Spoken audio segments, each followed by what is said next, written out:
তো আগের ভিডিওর কন্টিনিউয়েশনে বানালাম আমেরিকার 250th ইন্ডিপেন্ডেন্স ডে এর দিন, যেখানে সবাই কিভাবে সেলিব্রেশন করে তাদের স্পেশাল ডেটাকে, সেটাই ফার্স্ট টাইম আজ ইউএসএতে থেকে দেখব। আর যাওয়ার আগে আমি অ্যাকোরিয়ামে দেখলাম যে আমার শ্রিমটা না খোলস ছেড়েছে, আর কি সুন্দর লাগছে দেখো এই ইয়েলো কালারের শ্রিমটাকে। তোমাদের কেমন লাগছে অবশ্যই জানিও কমেন্টে। আর যাওয়ার আগে একটু কিউই খেয়ে নিলাম। আমেরিকার তো আমরা যাচ্ছি এখানে দেখতে, চলো। তো প্রথমে চলে এলাম সিয়াটেল সেন্টারে, যেটা আমার বাড়ি থেকে খুবই কাছে।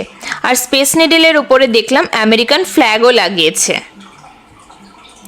আর এখানে হচ্ছিল আজকে ফ্রান্সের ম্যাচ, তো এখানে প্রচুর লোকে ভিড় করে খেলাও দেখছিল।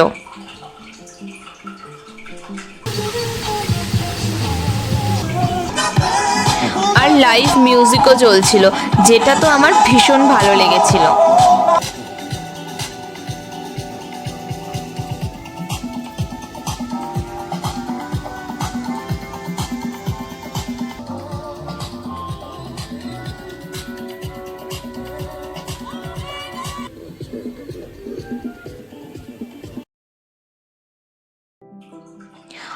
আর এই গাছটাকে তো আমার ভীষণ ইউনিক লেগেছিল। তারপরে আমি পাশের একটা মিউজিয়ামে চলে গেছিলাম। এখানে ভীষণ সুন্দর সুন্দর আর্টের এক্সিবিশন চলছিল।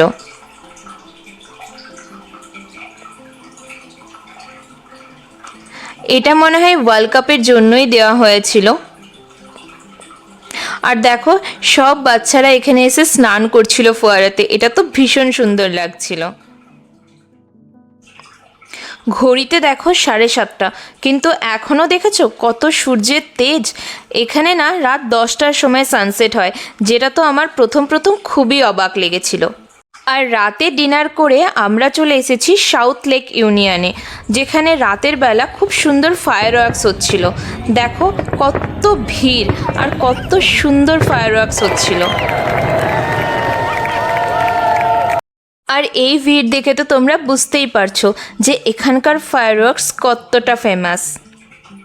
বাস এইভাবেই কাটালাম আমেরিকার 250th ইন্ডিপেন্ডেন্স ডে। আমার ভিডিও কেমন লাগছে তোমরা কমেন্টে অবশ্যই জানিও, আর লাইক, কমেন্ট আর সাবস্ক্রাইব করে আমার পাশে থেকো।